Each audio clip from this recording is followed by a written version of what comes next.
എല്ലാ പ്രിയപ്പെട്ടവർക്കും നമസ്കാരം. ട്രാൻസ്ജെൻഡർ കമ്മ്യൂണിറ്റിയെ വളരെയധികം ബഹുമാനിക്കുന്ന ഒരു വ്യക്തിയാണ് ഞാൻ. സമൂഹത്തിൽ മാറ്റി നിർത്തപ്പെടുന്ന എല്ലാ വിഭാഗത്തോടും പൂർണ്ണമായും ഐക്യദാർഢ്യപ്പെടുകയും അവരെ സമൂഹത്തിൻ്റെ മുൻനിരയിലേക്ക് കൊണ്ടുവരണമെന്ന് ആഗ്രഹിക്കുകയും അതിനായി എന്നാലാവുന്ന വിധം എല്ലാ പ്രവർത്തനങ്ങളിലും ഏർപ്പെടുന്ന ഒരു വ്യക്തിയാണ് ഞാൻ. അതുകൊണ്ട് തന്നെ ട്രാൻസ്ജെൻഡർ കമ്മ്യൂണിറ്റിയെ സംബന്ധിച്ച് പ്രത്യേകിച്ചും അവരുമായി ബന്ധപ്പെട്ടുള്ള പ്രശ്നങ്ങൾ ചർച്ച ചെയ്യാനും അവരുമായി ബന്ധപ്പെട്ട എന്തെങ്കിലും കാര്യങ്ങളൊക്കെ പ്രശ്നങ്ങൾ മുന്നോട്ട് വരുന്ന സമയത്ത് അതൊക്കെ അഡ്രസ്സ് ചെയ്യാനും അത് വാർത്തയാക്കിയെങ്കിലും അവരെ സപ്പോർട്ട് ചെയ്യാനും ഒക്കെ ശ്രമിക്കാറുണ്ട്. അതിൻ്റെ ഭാഗമായി പ്രവർത്തിച്ചിട്ടുമുണ്ട്.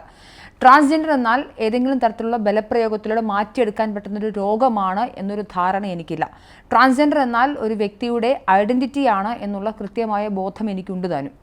23 ജോഡി ക്രോമസോമുകളുടെ ആകെ തുകയാണ് ഒരു മനുഷ്യനെന്നും ഒരു ട്രാൻസ്ജെൻഡറിനെ സംബന്ധിച്ചിടത്തോളം അല്ലെങ്കിൽ സ്വവർഗാനുരാഗികളെയോ അല്ലെങ്കിൽ അങ്ങനെയുള്ള ആളുകളെയൊക്കെ സംബന്ധിച്ചിടത്തോളം അവരെ സംബന്ധിച്ച് ജെൻഡർ ഐഡൻറ്റിറ്റി താൻ ഏത് ജെൻഡറിലുള്ള വ്യക്തിയാണെന്ന് കൃത്യമായ ധാരണ ഇവർക്കുണ്ടാകും. എന്നാൽ പല ഘട്ടങ്ങളിലും ഇവരുടെ സെക്ഷൽ ഓറിയൻറ്റേഷൻ ലെസ്ബിയനോ ബൈസെക്ഷലോ ഗേയോ എന്നതൊക്കെ അവരുടെ സെക്ഷൽ ഓറിയൻറ്റേഷനുകളാണ്. ലൈംഗിക ആഭിമുഖ്യത്തിൽ മാത്രമായിരിക്കും അവർക്ക് വ്യത്യാസമുണ്ടാവുക. അതുകൊണ്ട് തന്നെ ഏതെങ്കിലും തരത്തിൽ ഞാൻ നേരത്തെ പറഞ്ഞ പോലെ ചികിത്സിച്ചാലോ കൗൺസിലിംഗ് കൊടുത്താലോ മാറ്റിയെടുക്കാൻ പറ്റുന്ന ഒന്നാണ് ഒരു ട്രാൻസ്ജെൻഡറെന്നോ ഒരു ട്രാൻസ്മെന്നെന്നോ അല്ലെങ്കിൽ സെക്ഷൽ ഓറിയൻറ്റേഷനോ ഒന്നും വിചാരിക്കുന്ന ഒരാളല്ല ഞാൻ.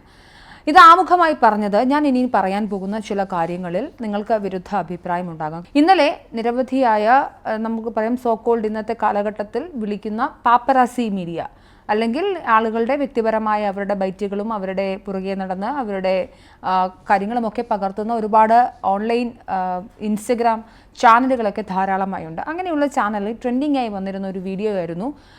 ഇൻഫ്ലുവൻസറായി റീസെൻ്റ്ലി ട്രാൻസ് വിമൻ ആണെന്ന് സ്വയം ഐഡൻറ്റിഫൈ ചെയ്ത ജാസി നടത്തിയൊരു പ്രസ്താവന.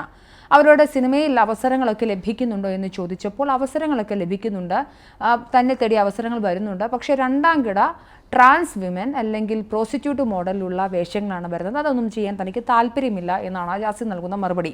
നോക്കൂ, ജാസി അടക്കമുള്ള ആളുകൾക്ക് ഇത്രയും അധികം വിസിബിലിറ്റി ഈ സമൂഹത്തിൽ കിട്ടുന്നത് നിരവധിയായ ആളുകൾ ഒരുപാട് കഷ്ടപ്പെട്ടും അത് ട്രാൻസ് കമ്മ്യൂണിറ്റിയിലുള്ള ആളുകൾ തന്നെ അവർ സംഘടിതരായും അല്ലാതെയും ഒക്കെ നടത്തിയിട്ടുള്ള വ്യക്തിപരമായ കൂട്ടായ പരിശ്രമങ്ങളുടെയൊക്കെ ഭാഗമായി തന്നെയാണ് പൊതുസമൂഹം അവരെ അഡ്രസ്സ് ചെയ്തത്. നിരവധിയായ ഓർഗനൈസേഷനുകളുടെയൊക്കെ ഭാഗമായുമൊക്കെയാണ്. എന്തായാലും സാമൂഹിക നീതി സാമൂഹിക തുല്യത എന്നതൊക്കെ ഇന്നത്തെ കാലഘട്ടത്തിൽ വളരെയധികം ചർച്ച ചെയ്യപ്പെടുന്നതൊക്കെ ഒരുപാട് സ്ട്രഗിൾ കൂടിയാണ്.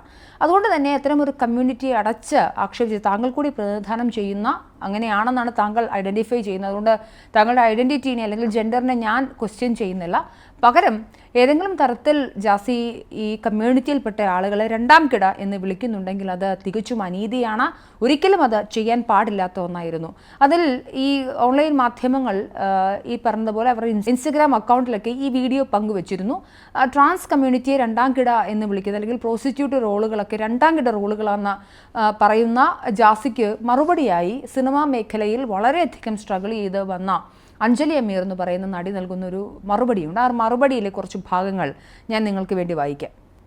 വളരെ മോശമാണ് ഈ സ്റ്റേറ്റ്മെൻറ്റ്. ഒരിക്കലും ഒരു ക്യാരക്ടർ രണ്ടാം കിട എന്ന് പറയാൻ ആർക്കും ഒരു അവകാശവുമില്ല. കാരണം ആർട്ട് ഈസ് ആർട്ട്. അതും അല്ല സ്വത്വത്തിന് പോരാടുന്ന വ്യക്തികൾ എന്ന നിലയ്ക്ക്. എൻ്റെ ഫസ്റ്റ് മൂവി ഒരു ട്രാൻസ് വിമൻ പ്രോസ്റ്റിറ്റ്യൂട്ട് ആയിട്ടായിരുന്നു. പക്ഷേ ആ മൂവിയിൽ മമ്മൂട്ടി എന്ന മഹാനടൻ എന്നെ കല്യാണം കഴിക്കുന്നുണ്ട്.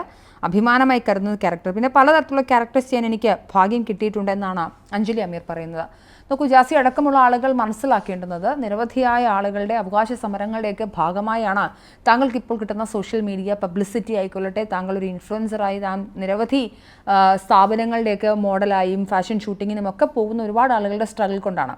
താങ്കൾക്ക് ഉൾപ്പെടെ ഇത്തരം വിഷയങ്ങൾ സോഷ്യൽ മീഡിയയിൽ നിന്നും എത്രയോ മോശമായിട്ടുള്ള സ്ലട്ട് ഷെയ്മിങ്ങും ബോഡി ഷെയ്മിങ്ങും തങ്ങളുടെ ജെൻഡറിനെ ക്വസ്റ്റ്യൻ ചെയ്തും ഏറ്റവും മോശമായ ഭാഷയിൽ ലൈംഗിക ചുവയോടുകൂടി സംസാരിക്കുന്ന കമൻറ്റുകളും സോഷ്യൽ മൊബൈൽ ലിഞ്ചിങ്ങും ഓൺലൈൻ ലിഞ്ചിങ്ങും ഒക്കെ താങ്കൾ ഫേസ് ചെയ്യുന്നുണ്ടാവാം.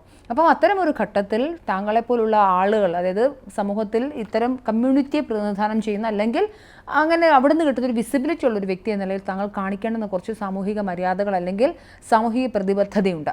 അതുകൊണ്ട് തന്നെ ഇത്തരം കമ്മ്യൂണിറ്റിയിൽ നിന്നുള്ള റോളുകൾ സിനിമയിൽ അഭിനയിക്കുന്നത് രണ്ടാം കിടയാണെന്നുള്ള പ്രസ്താവന തീർത്തും തെറ്റാണ്. മാത്രമല്ല ഏതൊരു ക്യാരക്ടറും ഏതൊരു സിനിമയിലും ഏതൊരു ക്യാരക്ടറും കൃത്യമായി അവർക്ക് അഭിനയിക്കാൻ കിട്ടുന്ന അവസരങ്ങളെ ഓരോ ജൂനിയർ ആർട്ടിസ്റ്റുകളായിക്കൊള്ളട്ടെ, സാധാരണക്കാരായിക്കൊള്ളട്ടെ, എല്ലാവരും ആയിക്കൊള്ളട്ടെ, അങ്ങനെയുള്ള വ്യക്തികളെ സംബന്ധിച്ചിടത്തോളം അവർ സിനിമയിൽ അഭിനയിക്കുകയാണ്, ചെറുതോ വലുതോ ആയിക്കൊള്ളട്ടെ. അങ്ങനെ ചെറിയ റോളുകളെല്ലാം രണ്ടാംകിടയാണ് എന്ന് പറയുന്നതും തെറ്റാണ്. എന്തായാലും ഹേദി സാദിയ അടക്കമുള്ള ട്രാൻസ് കമ്മ്യൂണിറ്റിയിലെ തന്നെ മാധ്യമപ്രവർത്തകയാണ് അവർ. അങ്ങനെയുള്ള നിരവധി ആളുകൾ ജാസിക്കെതിരെ വീഡിയോ ചെയ്യുന്ന ഒരു സിറ്റുവേഷൻ ഉണ്ടാകുന്നുണ്ട്. ജാസിക്കെതിരെ ബ്ലോക്ക് ചെയ്തുകൊണ്ടാണ് ഹേദി സാദിയ പ്രതികരണം രേഖപ്പെടുത്തുന്നത്. അതുകൊണ്ട് ദയവ് ചെയ്തിട്ട് ജാസിയെ പോലെയുള്ള ആളുകൾ താങ്കൾക്ക് എന്തെങ്കിലും ഇപ്പോൾ സമൂഹത്തിനോട് പ്രതിബദ്ധതയുണ്ടെങ്കിൽ ഇത്തരത്തിലല്ല പ്രതികരിക്കേണ്ടത്. കുറച്ചുകൂടി മര്യാദയ്ക്ക്, കുറച്ചുകൂടി സാമൂഹിക ഉത്തരവാദിത്വം തനിക്കുണ്ട്, താൻ പറയുന്ന വാക്കുകൾ അക്കൗണ്ട് ചെയ്യപ്പെടും എന്നുള്ള ബോധ്യത്തോടു കൂടി സംസാരിക്കുക.